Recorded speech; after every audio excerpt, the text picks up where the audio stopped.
인사 먼저 하겠습니다. 은혜의 자리, 축복의 자리에 참석을 하셨습니다. 네. 여러분 사랑하고 축복합니다. 예. 제가 지난주 수요일에 조금 이렇게 상존직들을 향해서 조금 더 열심을 내자 말씀드렸는데 우리 안수 집사님 대표로 박민상 집사님이 참석하셨습니다. 집사님의 삶이 복될 줄 믿습니다. 네. 집사님 여기 계시지만 미국에 있는 장혜원 집사님, 또 우리 하은이, 그리고 장석회 장로님과 신현순 권사님, 또 동생들까지 집사님 때문에 더 복을 받을 줄 믿습니다. 다른 분들도 피곤하고 바쁘고 쉽지 않은데 굳이 더 이렇게 또 열심을 내서 참석하셔서 너무 고맙고요. 아무쪼록 예배가 우리를 살리는 정말 신앙에 주신 원동력이거든요. 여러분들 예배를 귀히 여기면 목사는 뭐 축복하는 것밖에 할 게 더 있겠습니까? 그렇지만 하나님은 그걸 다 기억하시고 하늘의 상급으로 여러분들에게 갚아주실 겁니다.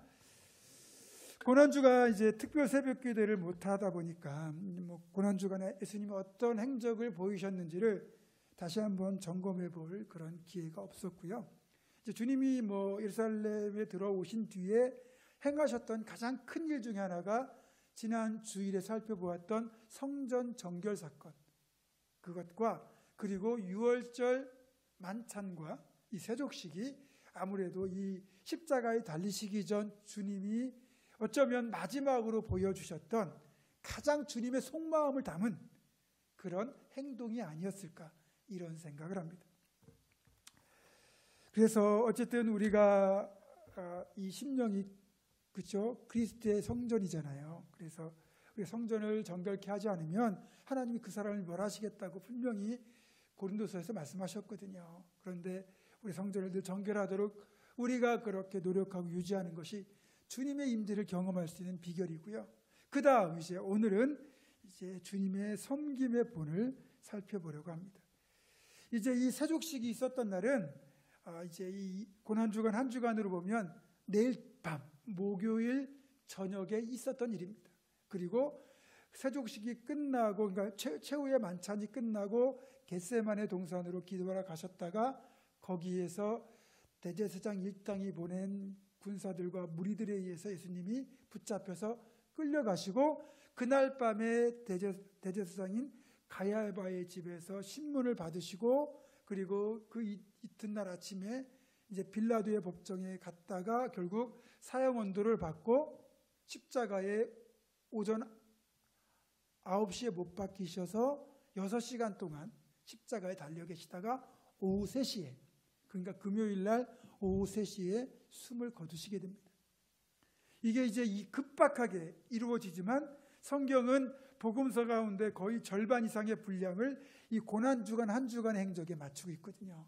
그만큼 고난주간에 주님이 보여주셨던 그 발자취, 그 행적은 주님이 공생의 기간에 보여주셨던 그 모든 삶의 행적만큼이나 중요하다는 거죠. 기간은 짧지만 여기에 담겨있는 메시지와 신학적, 복음적 의미는 정말 크다는 거죠. 그래서 그 중에 하나가 이제 세족식을 통하여 우리에게 주시는 메시지입니다. 마가복음 10장 45절에 보면 예수님이 이 땅에 오신 목적을 알려주죠. 마가복음 10장 45절 한번 찾아볼까요? 73쪽입니다. 마가복음 10장 45절.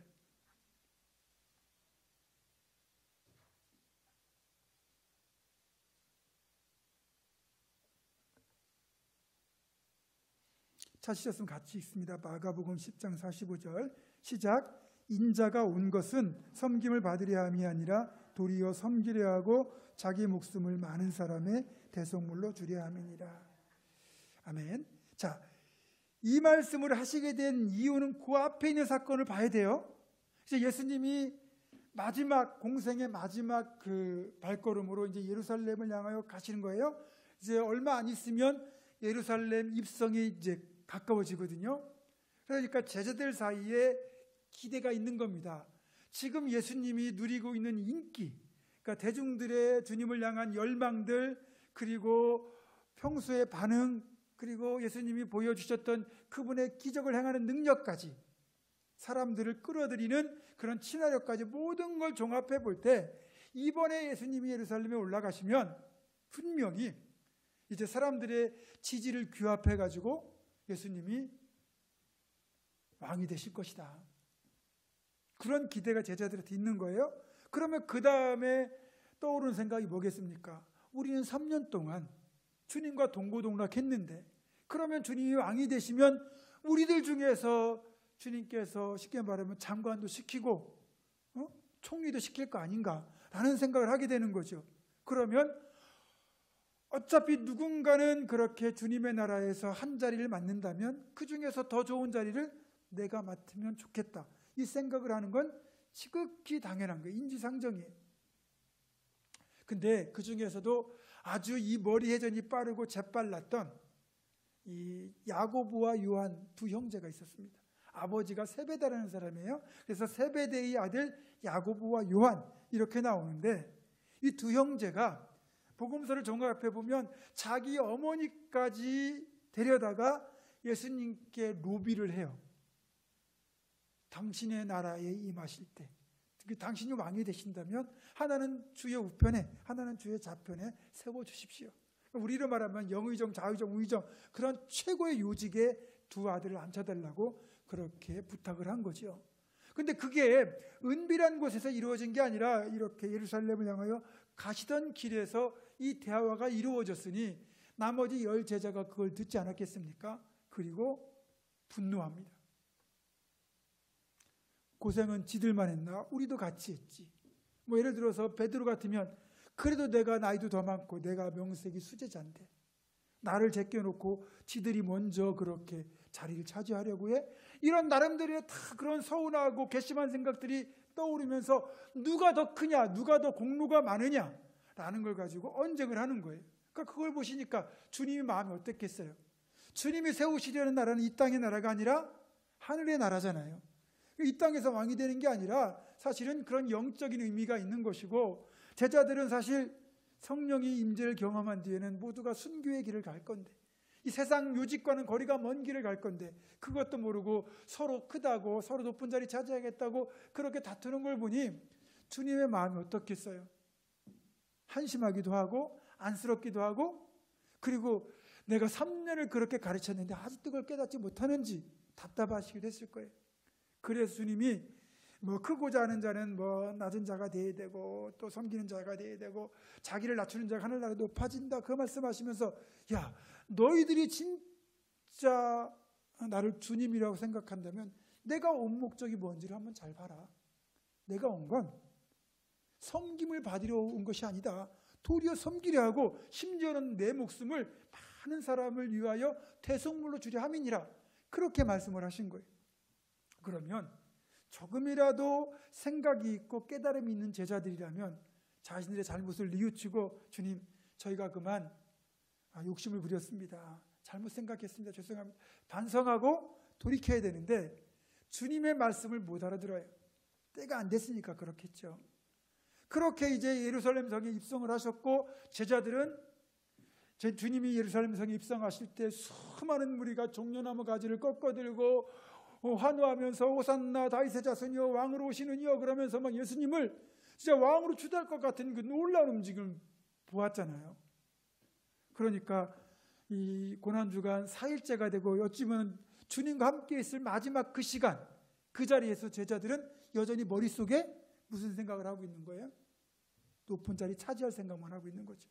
이제 곧 주님은 이 유월절 식사를 마치시면 이제 기도하러 가셨다 체포돼서 죽으셔야 돼요. 우리가 뭐 익히 알고 있지만 주님이 이 길을 가는 게 너무너무 인간적인 면에서는 너무 고통스러운 것을 알기에 주님도 이 잔을 피하고 싶으셨잖아요. 그러면 그걸 알고 있다면 사실 유월절 만찬을 하고 있지만 주님이 잔이 넘어가겠습니까? 떡이 넘어가겠습니까? 주님의 마음은 지금 괴로운 상태거든요. 근데 제자들은 여전히 누가 더 높은가, 누가 더 공이 크냐, 이것만 따지고 있으니 주님의 마음도 여전히 답답하셨을 거예요. 그래서 저녁 식사하시던 자리에서 일어나셔서 겉옷을 벗으시고 그리고 허리에 수건을 두르시고 대야에다 물을 떠서 제자들의 발을 씻기 시작한 거예요. 말 가지고 안 되니까 주님이 다시 한번 강조하시고, 어찌 보면 이게 주님의 마지막 행동이셨기 때문에 유언과도 같은, 주님의 정말 마지막 혼신을 담은 유언과도 같은 행동이었기 때문에 이것이 주님이 얼마나 귀히 여기시는 본복인지를 깨달으라는 거였거든요. 여러분, 우리가 이제 예루살렘 그러면 굉장히 어쩜 이제 성스럽고 아름답고 뭔가 좀 우리가 이 성경을 읽으면서 떠올리게 되는 예루살렘의 이미지는 좀 특별합니다. 그러나 실제 그 당시로 한번 들어간다고 보시면 여러분, 예루살렘 거리가 어땠을까요? 깨끗했을까요? 더러웠을까요? 여러분, 엄청 더러웠을 겁니다. 자, 지금은 상하수도 시스템이 다 발달되어 있죠. 우리는 비가 오면 빗물이 이렇게 하수관으로 들어가 가지고 그렇게 따로 배출이 됩니다. 그리고 그 물들은 저기 그리고 이런 우리가 뭐 볼일을 본 그런 오페스들은 따로 정화조로 들어갔다가 그걸 다시 또 모아서 따로 그렇게 정화시키는 그런 장소에 가서 그걸 해결하잖아요. 그래서 가능한 한 이렇게 냇가나 강물 같은 데는 깨끗한 물을 내보내게 돼 있어요. 그리고 비가 오더라도 우리 포장이 되어 있기 때문에 그 빗물이 자연적으로 경사를 타고 흘러가지고 우리가 이렇게 발을 더럽힐 일이 거의 없거든요. 근데 여러분, 옛날 우리 시골에 살 때 그 진흙길, 비 한 번 오면 어떻습니까? 발이 이만큼씩 빠지고 그 물렁물렁해져 가지고 뭐 사방으로 막 진흙이 튀고 그런 길이 있잖아요. 여러분, 예루살렘 시내가 그랬을 거라는 거예요. 돌로 포장된, 그러니까 로마의 지배를 받으면서 로마 당국이 이렇게 전문적으로 주유도로에 돌을 깔았던 그런 장소를 제외하고는 비가 오고 그러면요 난리였을 겁니다. 제가 그 2004년도 2월 달에 이제 성지순례를 가서 이집트를 갔는데, 이집트 카이로에 가면 이제 박물관도 있고 거기서 조금만 더 가면 그 기자의 피라미드라고 하는 우리가 알고는 그 엄청난 규모의 피라미드가 있거든요. 근데 이걸 다 저희들이 이제 보고 나서 시간이 좀 남았는데 한 2시간 정도 시간이 비니까 가이드 하시는 분이 우리 저기 신학교에서 오셨으니까 특별히 원래 예정이 없던 곳 하나 보여드리겠다고 저희 일행을 데리고 이집트의 그 시내 한쪽으로 갔어요.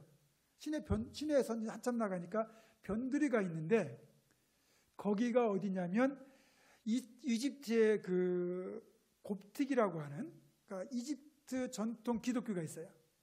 이집트에서 오랫동안 존재한 이집트식의 기독교가 있는데 그 곱틱 기독교들이 사는 공동체 마을이 있다고 거길 데려간 거예요. 근데 그 마을 입구에 들어서부터 이 악취가 코를 찔러요. 그러니까 이 사람들이 무슬림이 이제 지배하는 사회에서 기독교를 살아간다는 게 쉽지 않잖아요. 취업도 어렵고 여러 가지 어렵잖아요. 그러니까 자기들끼리 모여 사는데 어떤 일을 가지고 생계를 유지하느냐? 이집트 시내에서 쓰레기를 다 모아와요. 우리로 말하면 재활용 쓰레기를 모아오는 거예요. 그리고 자기 집 앞마당에다 그걸 쏟아놓고 거기서 돈이 되는 걸 골라내는 거죠. 그러다 보니까 여기에서 뭐 오페스가 다 나오는 거예요. 그리고 그것들이 그 마을을 중심가를 이렇게 관통하고 있는 그 도로, 차 2대가 이렇게 비껴갈 정도의 도로가 되는데 거기에 다 이걸 쏟아붓는 거예요. 그 더러운 물들을. 그러니까 한 요 정도 되는 그 오폐물이 섞여 있는 그 진흙들이요, 마을을 이제 몇백 미터를 통과하는데 그게 계속 있는 거예요. 저희들이 차가 들어갈 수 없으니까 그 이제 도로 가에 이제 조금 이렇게 올라와 있는 그 부분들을 최대한 그 진흙을 피해가지고 밟고서 지나간 거예요. 여러분, 예루살렘 거리가 그랬을 거예요. 사람들이요, 볼일 보고 뭐 음식물 쓰레기를 어디다 버리겠어요? 그냥 골목에다 버리는 거예요. 그러다 비 한 번 오면 그게 다 뒤섞여가지고 거기가 완전히 수렁 같은 곳이 되거든요. 그런 상태에서 만약에 외출하다 들어왔다, 여러분, 그 신발과 발이 온전하겠습니까? 그래서 성경에 보면 외출했다 돌아오면 반드시 손과 발을 씻게 되어 있는데 그게 종교적으로 정결케 되기 위해서만이 아니라 이런 상황을 염두에 두신 하나님이 어찌 보면 미리 이런 규정을 두심으로써 위생적으로도 문제가 없도록 하신 것 같아요. 자, 그러면 6월절이 이스라엘의 최고의 명절이거든요. 그러면 이때는요, 한 100만 명이 넘는 인파가 예루살렘 성내에 모여들었다고 합니다. 그러면 어떻겠습니까? 난리겠죠. 그러니까 예수님이 그런 시기에 밖에 나갔다 돌아오셨으면 예수님이나 제자들의 발도 엄청 더러워졌을 거예요. 그러면 종교적 정결을 위해서도 당연히 손과 발을 씻어야 되지만 이제 예수님이 이렇게 식사를 하시는 이 집이 마가의 다락방이라고 되어 있는데 이 마가의 집에서 어찌된 일인지 제자들과 예수님의 일행을 이 발을 씻겨주는 하인이 나오질 않았어요. 그러니까 그냥 그 더럽혀진 발로 이제 다락방으로 올라간 거죠.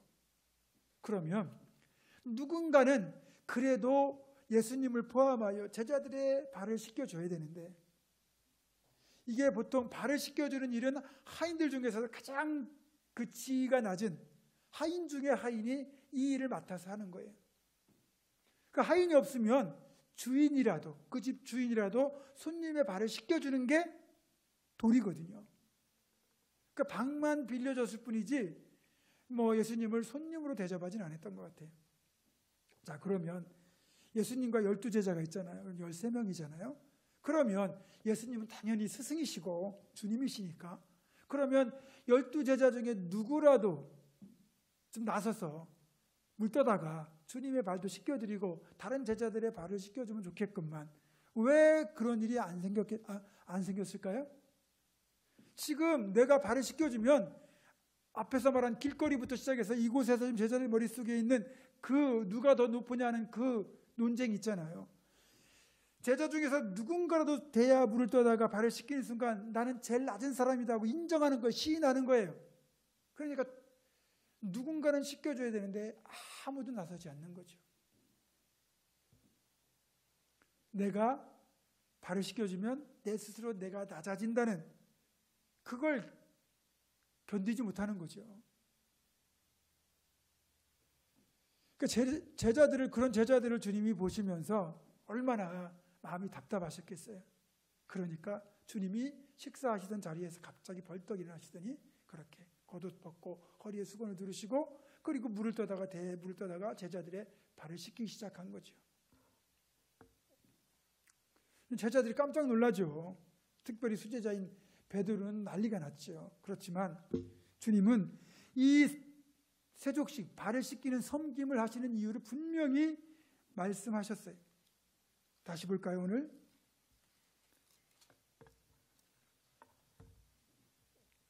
자, 12절부터 14절, 15절까지 13장 12절부터 15절까지 같이 읽습니다. 시작. 그들의 발을 씻으신 후에 옷을 입으시고 다시 앉아 그들에게 이르시되 내가 너희에게 행한 것을 너희가 아느냐 너희가 나를 선생이라 또는 주라 하니 너희 말이 옳도다. 내가 그러하다. 내가 주와 또는 선생이 되어 너희 발을 씻었으니 너희도 서로 발을 씻어주는 것이 옳으니라. 내가 너희에게 행한 것 같이 너희도 행하게 하려 본을 보였노라. 아멘. 자, 주님이 이 세족식을 행하신 것은 크게 보면 두 가지 의미가 있는 것 같아요. 하나는 주님이 죽기 전에 그래도 제자들에게 줄 수 있는 마지막 사랑의 표현, 그런 거 있잖아요. 진짜 그 부모는 다 주고 싶어 하잖아요. 그러면 그 자기도 힘든 와중에도 자식을 더 챙기는 그런 부모의 마음으로 제자들을 사랑하는 마음으로 주님이 이 섬김을 행하신 거죠. 그리고 내가 주와 또는 선생이 되어 너희에게 본을 보였으니 너희도 이렇게 다른 이들을 섬기라고 그렇게 섬김을 행동으로 보여서 가르치신 거죠. 그러면 당연히 제자는 스승의 모습을 따라가는 것이기 때문에 이후의 제자들은 이런 모습으로 섬기라고 가르치신 거예요. 이것은 12제자뿐만 아니라 우리에게도 동일하게 주시는 말씀이에요. 그러면 여러분 한 가지 사실을 여러분이 아셔야 되는데 마태, 마가, 누가 이 세 가지 복음을 공관복음이라고 그래요.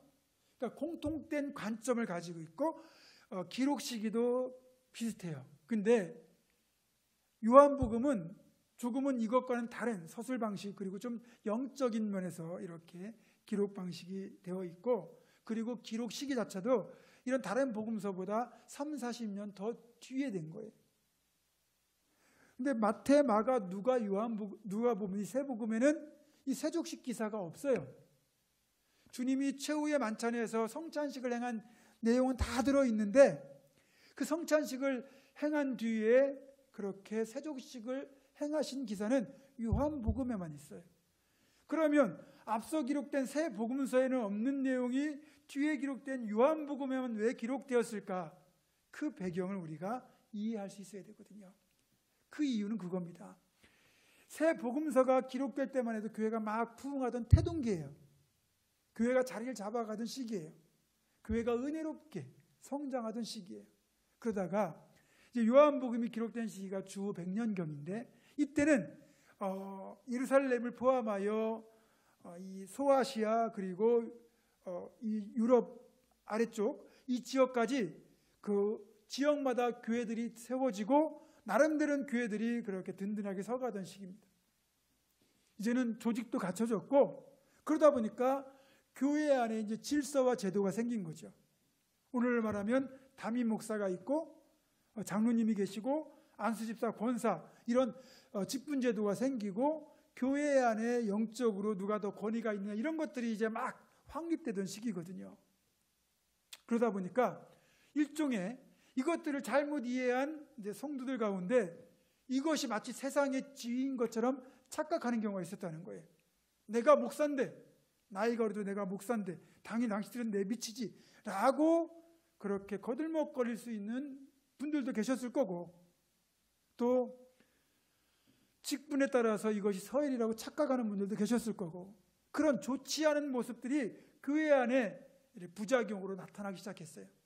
교회를 더 잘 섬기라고 세운 직분인데 이것이 그만 계급처럼 인식이 돼가지고 벌써 이 100년밖에 안 된, 그러니까 100년도 채 안 된 교회 안에 이게 부작용으로 드러나고 있었던 거예요. 그래서 한때는 자기가 예수님의 제자일 때 누가 더 높으냐라고 논쟁하면서 더 높은 자리를 차지하려고 했던 부끄러운 자신의 모습을 그 누구보다 잘 기억하는 요한 사도가 그날 최후의 만찬에 있었던 일을 기억하면서 그걸 복음서에 포함시킨 거예요. 이때는요, 다른 11 제자들은 다 이미 순교했고요.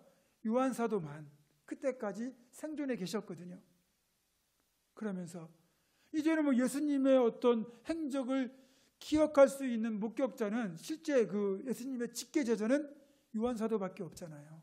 근데 요한 사도의 말은 곧 예수님의 말씀과 똑같을 정도로 권위가 있고 그리고 영향력이 있었거든요. 그러니까 요한 사도가 이 세족식 기사를 최후의 만찬 때 있었던 사실을 함께 기록하면서 진짜 예수님이 원하셨던 섬김은 이런 거다. 그러면서 교회의 지도자들, 직분자들에게 예수님 닮은 모습으로 겸손하게 섬기라고 지금 당부하고 있는 거예요. 물론 우리가 교회 그 직분자들을 우리가 존경하고 그리고 그분들의 권위에 순복해야 됩니다. 그러나 그거는 성도들의 역할이고 직분자들은, 저를 포함한 직분자들은 우리 나름대로 주님처럼 우리가 먼저 대야에 물을 떠다가 그렇게 제자들의 발을 씻기는 것처럼 성도들을 섬길 수 있어야 된다는 거죠. 예수님은요, 이 일을 위해서 파격을 행하셨어요. 그 당시에 이 랍비, 예수님은 랍비로도 불렸잖아요. 랍비라고 불리는 사람들은 그 랍비들이 입는 겉옷을 입었거든요. 그걸 보면 이 사람이 랍비구나 알았거든요. 그런데 공적인 자리에서는 절대로 겉옷을 벗지 않았어요. 왜냐하면 그 랍비의 권위를 훼손시키는 거라고 그렇게 생각했거든요. 그런데 지금 예수님이 세족식을 행할 때는 겉옷을 벗으세요. 이게 발을 닦아주는데 거추장스러워서가 아니라 내 직분이라는 것을 내가 의식하고 있어서 그것 때문에 섬김에 지장이 있다면 그것조차도 내려놓으라는 의미로 겉옷을 벗으신 거예요. 그리고 세족식이 다 끝난 뒤에는 다시 랍비의 권위를 입으셔야 되기 때문에 겉옷을 다시 입으셨어요. 그 다음에 허리에 수건을 두르는 건 뭐냐면 발을 닦아만 주는 게 아니라 그 물기까지 닦아주려는 완전한 섬김을 위해서 그런 거예요. 야, 내가 발은 이렇게 문질러줬으니까 물기 네가 닦아라 아니에요. 섬기려면 완벽하게 다 섬겨야죠. 물 떠다가 발 닦아주고 물까지 버리고. 일을 시작하는 분은 많은데 마무리까지 하시는 분이 별로 없어요. 그러니까 어떤 일을 해보면 아침에 이제 교회 어떤 일 좀 하자고 그래가지고 청소하러 모였다. 그러면 열심히 하다가 도중에 사라지는 분이 계세요. 그분이 이제 뭐 일이 있으니까 와서 열심히 하다가 죄송한 마음에 먼저 갈 수도 있지만 끝까지 마무리가 약한 분들도 계세요. 여러분, 마무리까지 잘하는 게 진짜 성김입니다. 그 다음에 주님이 물을 떠다가 제자들의 발을 닦으실 때 어떻게 하셨겠어요? 제자들의 발을 닦으시려면 절대로 무릎 꿇지 않으면 안 됩니다. 우리가 보통 무릎을 꿇는다는 건 어떤 거예요? 내가 높은 사람 앞에서 나를 낮출 때 무릎을 꿇잖아요. 그래서 우리가 기도할 때조차도 어떤 분은 무릎 꿇고 기도하시는 분들이 계세요. 왜? 하나님 앞에 나같이 천한 죄인이 간구하려면 적어도 겸손의 자세로 나아가야 되지 않나. 그래서 무릎 꿇고 기도하시는 거거든요. 근데 주님이 창조주가 피조물 앞에 무릎을 꿇을 이유가 없잖아요. 근데 섬김은 나를 완전히 가장 낮은 자리까지 낮추는 것이 섬김이라는 걸 알려주신 거예요. 그러면 내가 무릎 꿇는 순간 상대방이 발을 씻기려면 상대방을 밑에서 봐야 되거든요. 그러니까 섬김은 나는 낮추고 상대방은 높인다. 이게 섬김의 모습이라는 것을 가르쳐 주신 거예요. 여러분, 오늘날 이제 교회 안에 섬김이라는 것이 어찌 보면 좀 변질되어 있는 것 같아요. 그래서 그런 거 있잖아요. 나는 섬기지 않으면서 뭐 목사님도 안 하시고 장로님들도 안 하고 뭐 권사님도 안 하는데 뭐 이런 식으로 다른 이들의 섬김을 평가하는 건 사실 그건 옳지 못한 거죠. 남의 눈에 있는 티는 보면서 내 눈에 있는 들보는 보지 못하는 모습이 더 많을 수도 있습니다. 중요한 건 모든 말씀을 다른 이에게 적용하면 안 돼요. 철저히 나에게 주시는 말씀으로, 우리 공동체에 주시는 말씀으로 받아들여야 되거든요. 고난주간입니다. 다른 어느 때보다 우리가 주님께서 우리에게 당부하신 내용들을 가슴 깊이 담아야 되는데 그 중에 하나가 주님께서 당부하신 섬김의 자세라는 것 기억하시고, 저 여러분이 정말 가정에서도 잘 가족들을 섬기시고, 교회 공동체에서는 구역 식구들, 같은 선교 회원들, 성도들 잘 섬기시고, 세상 가운데서는 내가 직장에서 조금 더 내가 더 희생하고 섬겨서 예수님의 그 섬기심의 모습이 우리를 통하여, 여러분을 통하여 그렇게 아름답게 드러나고 그걸 통하여 하나님께서 영광 받으시는 그런 귀한 역사가 있기를 주님의 이름으로 부탁합니다. 기도하겠습니다. 하나님, 그 누구에게도 무릎 꿇을 일이 없는 창조주께서 섬김의 본을 보이기 위하여 자신의 권위를 벗으시고 그리고 무릎을 꿇고 제자들의 발을 닦이고 계셨습니다. 하나님, 우리가 무엇이 간데 주님으로부터 그런 섬김을 받습니까? 그래서 우리가 죄를 씻음받고 구원받았으니 주님 나라 가기까지 그 주님 닮은 모습으로 우리도 겸손한 섬김을, 온전한 섬김을 감당할 수 있도록 주여 도와주시고, 우리 보문주와 함께 공동체는 세상 가운데 그 어떤 교회보다 섬김이 풍성한 교회, 섬김을 잘하는 그런 정말 건강하고 복된 교회, 아름다운 교회가 될 수 있도록 인도하여 주옵소서. 예수님의 이름으로 기도드립니다. 아멘.